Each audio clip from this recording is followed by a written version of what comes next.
Hey, what's up everybody? Welcome back to my channel. For those of you that don't know me, my name is Chris, aka Mr. Grow It, and today I've got a Q&A video for you. I just want to clarify one thing real quick. In the last video I released on this channel, I mentioned I'm taking a break. That's for the Garden Talk podcast only. I will still upload videos to this channel, such as these Q&A videos. If you want to ask me questions and potentially get featured in one of these Q&A videos, follow me on Twitch, twitch.tv/Mr. Grow It. Make sure notifications are on. That way you'll be notified when I go live next, and then you can come hang out and ask some questions. That is all I have for now. Let's get into today's questions.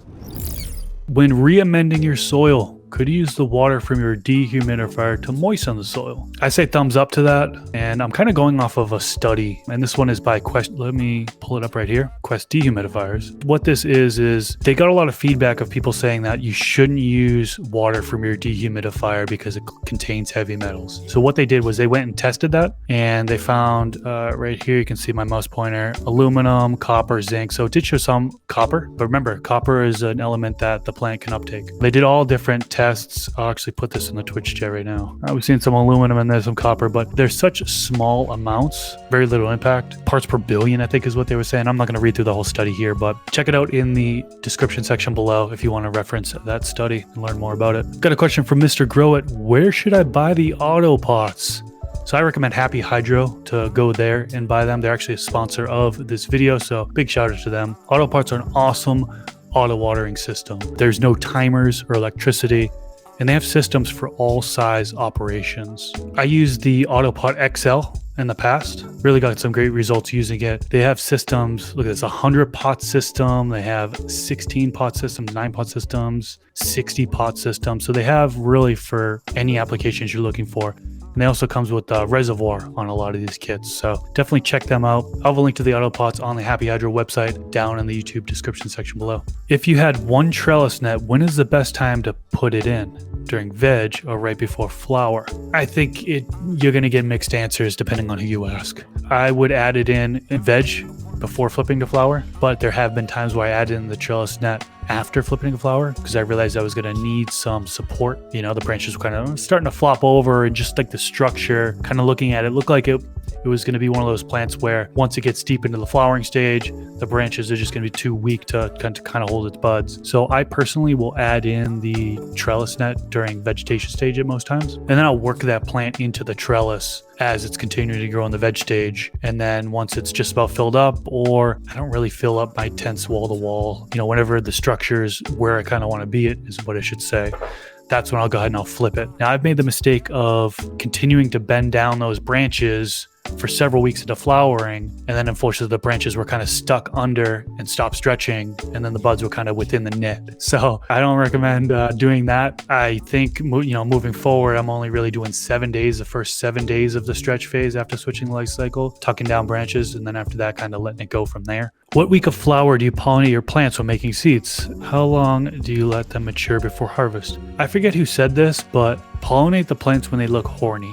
And as funny as that may seem, you can kind of think about it.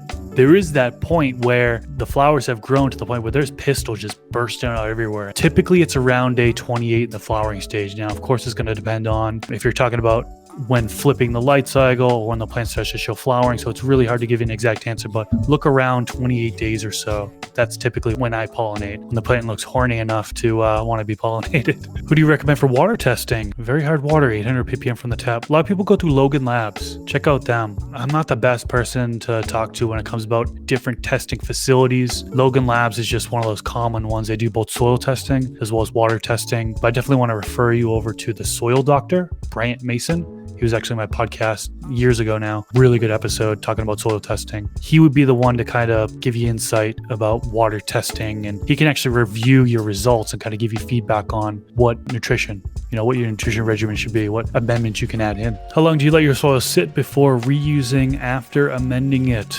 Man, I have planted in it right away. I've waited a week. I've waited 2 weeks. I've waited a month. I've waited 60 days. It's hard to give you the answer on what the best time is, right? Every single time, no matter what, even when I planted in the same day I amended it, it turned out to be fine. So some people let it sit for 7 days, 14 days, 30 days. You're going to hear different recommendations from different people. My personal opinion, 7 to 14 days, and it should be fine. I guess it's also going to depend on how much you're actually amending in. If you're loading it with nutrition, it could become hot really quick, risky in a way. way. But yeah, you're just gonna have to try it. Have you tried Synganic Grow, or have you done just fully organic or fully bottled nutrients? Absolutely, definitely done Synganic. Got some really good results doing Synganic, and there's so many different ways you can kind of go about it, right? I think a lot of people will traditionally go Synganic, where they start off with a potting mix that includes organic nutrients in it. So for example, Fox Farm Ocean Forest soil, and I know they're not OMRI certified or anything like that. There's some speculation whether or not that mix is organic or not, but assuming it is organic, that's an example where you start off with a Fox Farm Ocean Forest mix, and then you're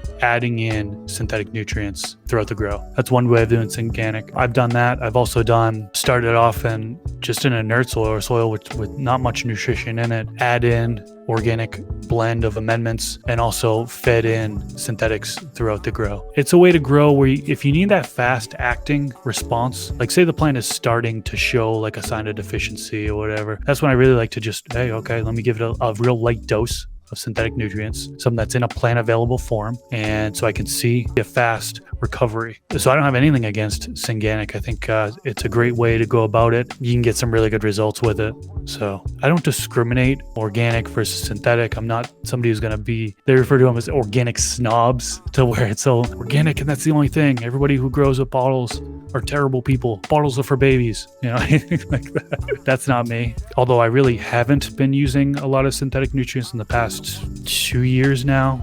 It's really just been organic inputs, whether that be compost or dry amendments, whether it be a blend or individual amendments. It's just been a little bit easier for me, my style of growing, to use organics. But yes, Synganic is awesome. When do you add your Power Bloom dry amendments when flipping to flower, before changing light cycle or after? Is Power Bloom a brand? Because if it is, then I don't use that. But any blend that I use, organic blend, I'm adding in a top dressing prior to flipping flower. So usually it'll be upwards of 7 days before flipping to flower. Sometimes it's on the day of flipping to flower, I'll top dress. But yeah, it's either on or before flipping to flower is when I'll add in that top dressing of organic inputs. And then after that, once I change the light cycle, it's usually about 30 days, 20 to 30 days is when I'm doing that next top dressing. Get the book. Chris may even autograph it for you. I would, yeah. I mean, if you get it from my website, mrgrowit.com, buy through there, leave a comment on during checkout, a note or a comment or whatever, and just say you want it signed,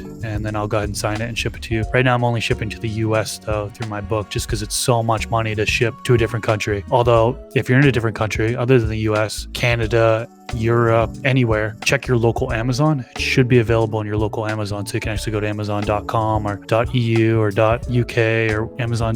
What else? .ca, amazon.de. All those should be available there. Just search for my book. And thanks to everyone who has left a review on that book on Amazon. That has helped out tremendously. It's over, I think it's 1,200 reviews on that listing. Blows my mind. I'm so thankful that you guys take the time to actually go there, leave a review. Some people have uploaded pictures of it. Some people have uploaded videos onto Amazon and showed during their review. That helps me out tremendously. So thank you so much. It's really gone beyond my expectations as far as getting reviews on Amazon. So once again, thank you.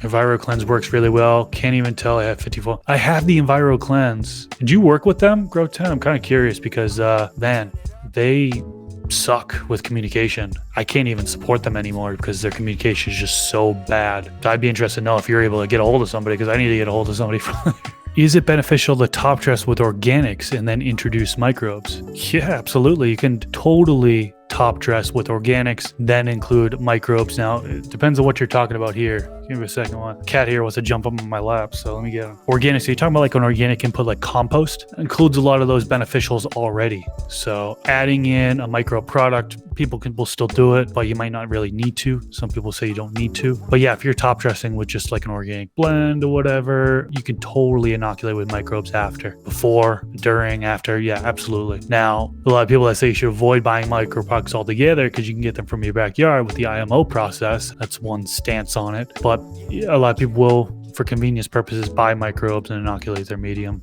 Can you overuse molasses in a grow? I use a small amount to adjust my pH each watering along with nutrients. So I actually created a whole video on molasses, and I think that's one thing I said in the video is, oh, you really can't overuse this. I got roasted in the comments a little bit. It was kind of funny. Yeah, of course, if you're pouring a bottle onto your medium, that's overdoing it, right? What I kind of meant by that was like if you're using a teaspoon per gallon or tablespoon per gallon of water, and some people are doing it throughout the entire grow successfully. So that's kind of what I meant in that video by not being able to overdo it. You can certainly do small amounts throughout the grow and be fine. I personally found most value in it in the flowering stage. Mid to late flowering is usually when I like to do it. Done it throughout the grow before, no problem. Every single watering or every other watering, I've done that as well, and it's been fine. Have you tried or considered doing hydroponics? Yeah, this is kind of a hot topic in my world. I get asked this a lot, and I have not done a true hydroponic grow such as DWC. Cocoa is considered hydroponics. I've done that. But DWC system, for example, that's one very common system that people use when growing in hydroponics. I have not used yet. My only concern is that the water temperature of the reservoir, unfortunately where I live, I feel like it would be difficult to control. And for me, being a small home grower, I feel like me investing for all the equipment and then monitoring it, I think it's a little bit more to monitor it. There's some people like, oh, hydroponics is easy. This is easier than growing in soil. It's better than growing in soil. You higher yield, you get better terps. You know, you hear everything from so many different people. But the reason why I, speaking for myself, haven't yet grown hydroponics here is just because the temperature gets so high here that I think it's going to be hard to control the water temperature. It needs to be between, I believe it's 68 and 74 degrees Fahrenheit is the optimal temperature. I could be slightly off on that, don't quote me on it. But if it goes 75 degrees Fahrenheit or higher, you're at risk for bad pathogens. I could potentially do a DWC run in the winter time, which is something I should do. I want to do because temperatures are cold, and I don't think I'm going to have to worry about the water temperature as much as I will in spring, summer, and fall. So yeah, I haven't really tried doing a DWC system, hydroponic system like that yet, but I'd love to try one in the future when I feel like it's going to be a little bit easier. Have you done an episode on K and F? Do you have one planned? Yes, I've done a couple. I think this episode right here with Green Goblin, episode number 47, is another one that he does talk about K and F a little bit in there. Green's Goddess, episode 57. This is a good one on K and F. She's freaking awesome. This one right here has a lot of stuff about K and F, episode 59. And then the last one I'll recommend, Chris Trump, well known for K and F. A lot of people say this is a must watch, episode number 67. So check those ones out.